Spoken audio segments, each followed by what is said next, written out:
Good day. I don't know if it's a good day, but good day. It's Ira Epstein with your SPDR ETF wrap-up, and this is for Monday, the 9th of March, 2020. And obviously the markets are closed as I'm doing this, and what a day.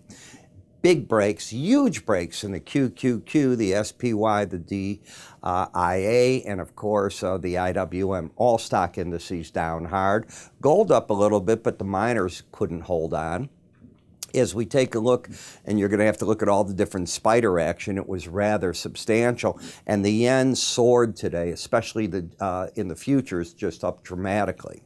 Now, I love the comments you give me with what you want added. I added today, and we'll get to the SMH chart, but the financial sectors and others you're requesting, they're in my end of the day spider and ETF video. I won't put everything here because I want a lot of it to be in my subscriber video, and I will rotate. Like, you know, I had PodX before and others of the of different areas like the solar energies and so on. And I'll continue to rotate for you and add things, but it'll be a mixture of the two because this isn't meant to replace my subscriber video, and I think you get that.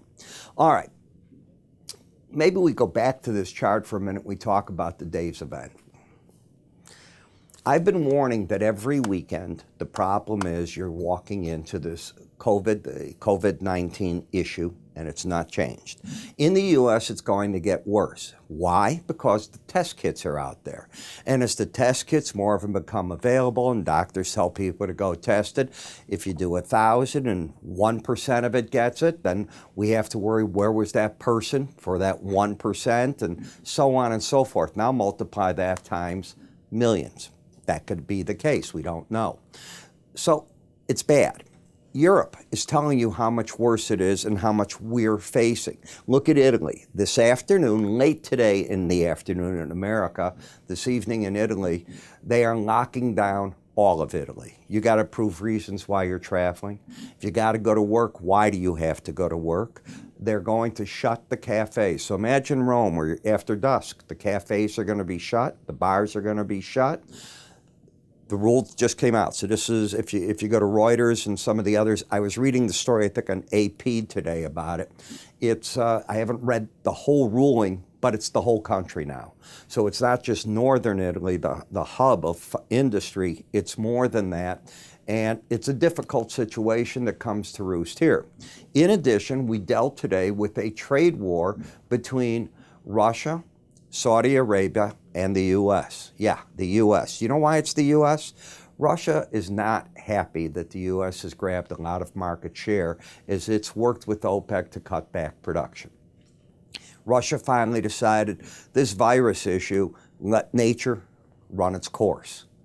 As I said, I don't know if they're right or wrong on that, but the stand was made when the Saudis on Saturday cut their discount on different grades of oil to the world, somewhere between $6 and $8 a barrel effectively. That set the market down sharply. So between the COVID-19 spreading, between we're hearing basketball games, Division III of the March Madness, no spectators, Bahrain, no spectators at the F1 event, how far is this going to go? That's what you have to worry about, and it's going to happen that way each and every weekend till we peak out in this disease. Got it? So when I look at the chart action, this is certainly full of gaps. There's no question about it. The technology sector getting hit. If you thought that chips and the like were immune, well, we'll look at the SMH stock and you'll get a feel. But how I construct the chart is this is a regular bar chart. The first thing I put on a chart, if you haven't learned how to do it, is a swing line. I teach this. It's available on my charting software, all the versions that we provide. And what it does is it labels for you where the highs and lows according to the swing line study of the market are. It's based on 5 different rules looking at the previous day and what the current day is doing in terms of range of the day and settlement price. And it's very specific.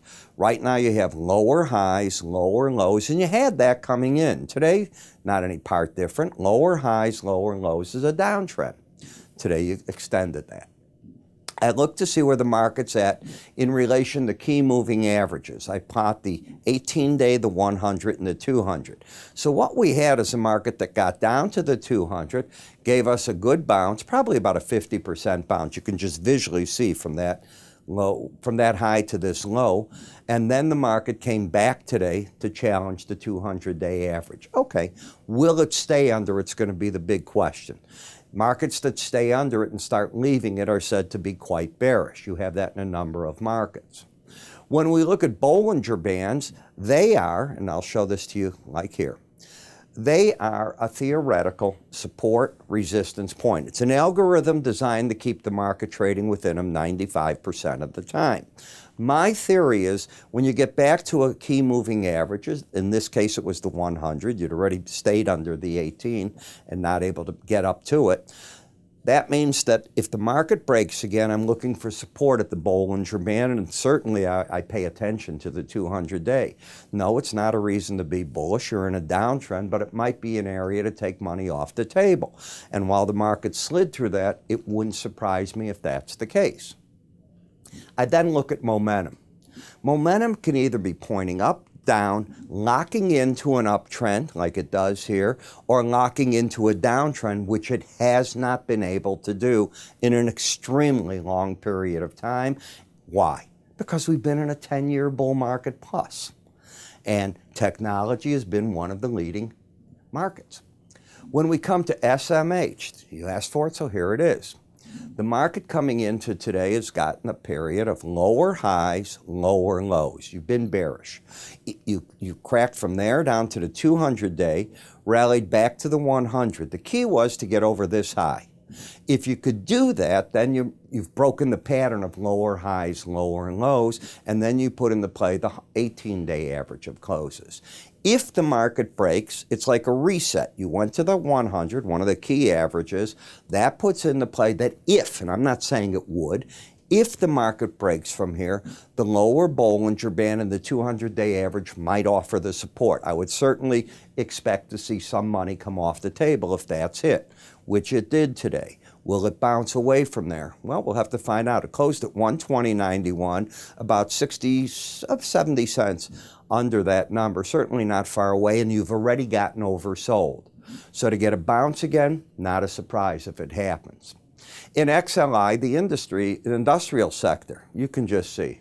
Industry is worried. You don't need me to tell you that. All you need to do is pay attention to COVID-19, and now you got to worry more about industry with what's going on with energy prices. On the energy sector itself, it has been in a crashing mode, and I imagine Sam Zell is jumping up and down with joy because he's trying to buy the distressed companies that have proven wells. When you get the kind of money that that man's capable of putting together, when he has the monies to invest, and leverage doesn't matter to something like that, for a person like that, they're waiting at the other side. Energy doesn't have to bounce back for a while. You can take out the small players in this market. Credit's going to be hard for them to come by. So what are you going to do? It's the beginning of the process where you're going to have less oil production out of America, and that can last for a year or two. Remember I said it, wouldn't surprise me at all. QQQ. Lower highs, lower lows. First challenge again. Let's take a look. So you come back, you got to that 100-day average, and the pattern was one of lower highs. You had that established back here, by the way. So on Thursday, the market gave you the setup. Friday was follow through. If it drops, I'm looking for a challenge back here. Now, I had also written for a number of you, if you saw my last report on the stock indices, I think I included some ETFs in there where I had showed you also how the market was bouncing with Fibonacci numbers. Today, the market breaks through that low, so you got to go back to the drawing table. You had the bounce. It was about a 50% bounce. In NASDAQ, the Dow, and the S&P, the Russell only did a third, and they all fell back. Now you have to restructure the chart. You can't take out that low and think that that's the low of importance. On a Fibonacci, it could turn out to be a low, but not on the Fibonacci. You did the same thing on the emerging markets, but not from a 200-day average. This is when I say the markets got big problems. Now watch. You get a crossover first of the 18 under the 100. Now the market, and I'm sure I would have said, be careful, this market might be ready to cross for the 200, that will bring out another layer of moving average traders or algos that pay attention to them. You got your crossover Friday. I don't think it's an accident the market just fell apart. I think that you have to understand what that means to those type of program trades. Admittedly, I didn't see a trade war coming in Saudi Arabia and Russia to create this oil dilemma over the weekend. But COVID-19, yeah, I saw that coming, and I still see it coming. In the gold market, up and away you go. Now, you hit the upper Bollinger Band on Friday. See that? That's where I think pros, the first challenge of a band, that's where I think they take money off. This pattern, this width, is very different than how narrow you were here. So it gives more credence to the idea that that will happen. I don't believe when you get this narrow in the band, or very narrow in any of them, that once you get up, I look for 2 closes outside of that band, and when it happens, I pay real attention to it because it's telling me that you're getting a breakout, be it up or downside. In the gold miners, no, all I see is a market whipping back and forth still at the 18-day average of closes. Admittedly, the market today got under the 100-day. We'll see if it can make a run for the lower Bollinger Band. If it rallies, I'm looking for resistance between the 100-day and the 18, but I don't see a trend. I see a higher high, lower low pattern. TLT, I'm concerned. With what? I realize that the market's betting big on the Fed to cut interest rates next week at its next FOMC meeting. And I realize the market is built in. If you go to the Fed Watch page at the CMEgroup.com, make sure you go there, you'll get to it. There's a 100% probability today that the market will see at least a 3/4 point hike. That's what the Fed Fund futures are betting. There's a high probability that it'll get a full point according to it. But I look at how the market closed in the range. It didn't do that great in the range. It's over the upper Bollinger Band, and it's almost trying to roll over right here. I don't know. I'm not comfortable. Not at all. In the FXE, which is the Euro currency ETF, up and away.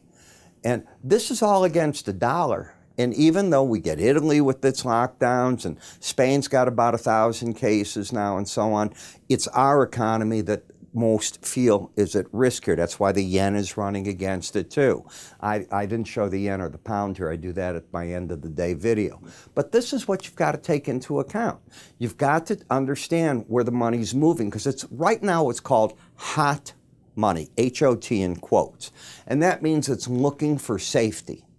And as it's looking for safety, it doesn't know what the U.S. is doing in interest rates, but I bet big the COVID-19 is going to be worse than it is today, especially once those test kits come out. And of course, seeing our energy sector under stress the way it's going to be, that's another issue for us. And we'll see what Congress decides to do. They're all going to call for money. And frankly, I'm not of the school of thought that this is a Fed issue. I think it's more of a government issue that we have to do with the COVID-19. But I'm by myself. We write about all this and much more in our market research, and it covers all the different sectors. It doesn't matter if you're trading the soft commodities, the metal markets, the grain markets, the meat markets. They're writing about it all day long, and we have a number of different writers. Weather, you've got to start paying attention if you're in grains for the planting season coming up. So, as I said, all this is covered, and you can choose which ones of the reports you want. How do you get to this? Go to our website at www.iraepstein.com. Under free offers, you'll see the Linn Market Research. Go right there, click on it. We'll help you the rest of the way. You can always call my staff. They can get you set up in literally a minute or two. Or you can click up here if you're watching me on YouTube. Like how I said, air, just like out of Canada, air. Well, click there, you'll get there as well. I mean that for my Canadian friends. I'm on BNN TV all the time. You have a great day, and I will talk to you all tomorrow.